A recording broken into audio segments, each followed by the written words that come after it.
बचाने के लिए छिपते हैं। यदि तुम्हारी धमनियों में रघुकुल का रक्त बह रहा है तो तुम बाहर आओ। कुंदसेन की ललकार सुनते ही अग्रसेन जी गुफा से बाहर आते हैं और दहाड़कर कुंदसेन के सैनिकों पर टूट पड़ते हैं और मनोवेग से अपने अस्त्र शस्त्र चलाकर कुंदसेन की सेना को गाजर मूली की तरह काटने लगते हैं। अग्रसेन जी के समक्ष कोई टूक टिक नहीं पाता, सभी अपने प्राणों को बचाकर भागने लगते हैं। इस युद्ध में अग्रसेन जी की ओर से लड़ते हुए उनके फूफा अनंगपाल जी वीर गति को प्राप्त हो जाते हैं। यह देखकर अग्रसेन जी कुंदसेन के अंगरक्षकों को मारकर उसके सारथी का सर धड़ से अलग कर अपने प्राणों के प्रताप से कुंदसेन के रथ के टुकड़े टुकड़े कर देते हैं।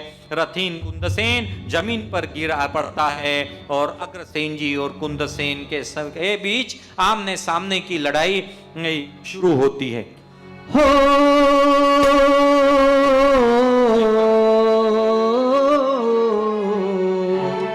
ये युद्ध है चाचा भतीजे का, अन्याय न्याय के रिश्ते का। ये युद्ध है चाचा भतीजे का, अन्याय न्याय के रिश्तों का।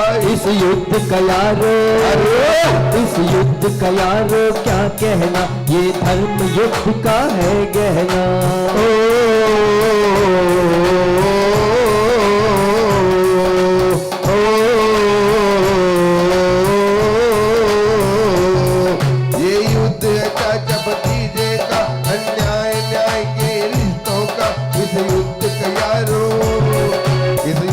यारो क्या कहना, ये धर्म युद्ध का है कहना।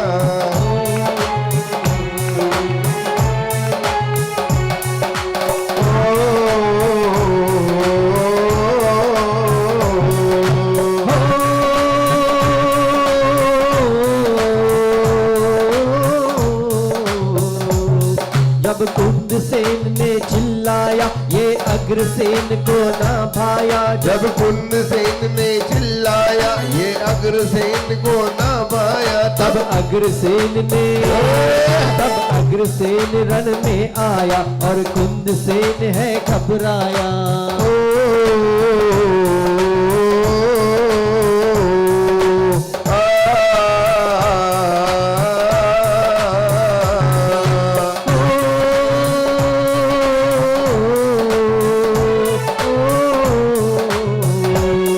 जब कुंदसेन की सेना ने अग्रसेन को मार भगाया है। जब कुंदसेन की सेना को अग्रसेन ने मार भगाया है। और कुंदसेन ने अग्रसेन पर फिर तलवार चलाया है।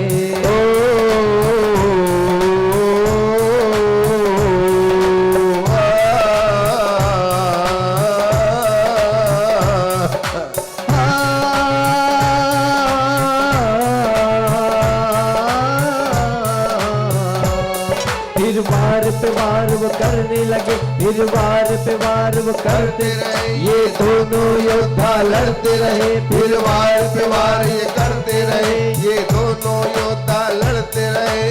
अग्रसेन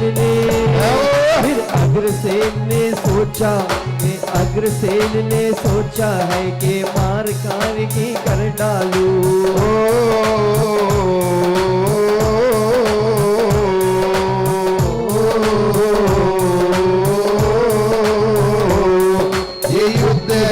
भतीजे का, अन्याय न्याय के रिश्तों का।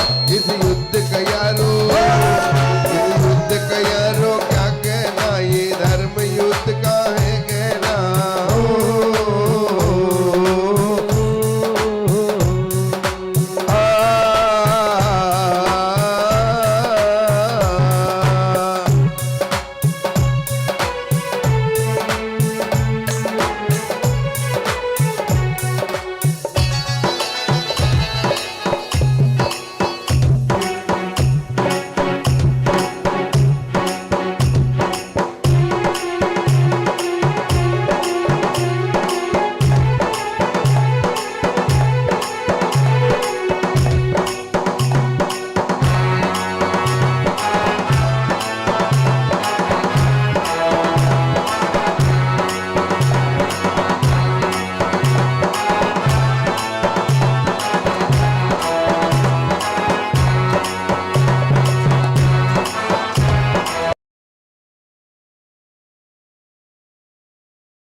अग्रसेन जी लड़ते लड़ते ऐसी परिस्थिति में पहुंच जाते हैं कि वे कभी भी अपने काका कुंदसेन का वध कर सकते हैं, लेकिन अग्रसेन जी सोचते हैं कि ये मेरे काका है, मेरे पिता तुल्य है, इसलिए मैं इनका वध नहीं कर सकता। इसलिए अग्रसेन जी तलवार का एक भीषण प्रहार कुंदसेन की गर्दन के बजाय उसके हाथ पर करते हैं। अग्रसेन जी के तलवार के एक ही प्रहार से उसका हाथ कटकर जमीन पर कंपन करने लगता है और कटा हुआ हाथ देखकर कुंदसेन वहां से पलायन करता है।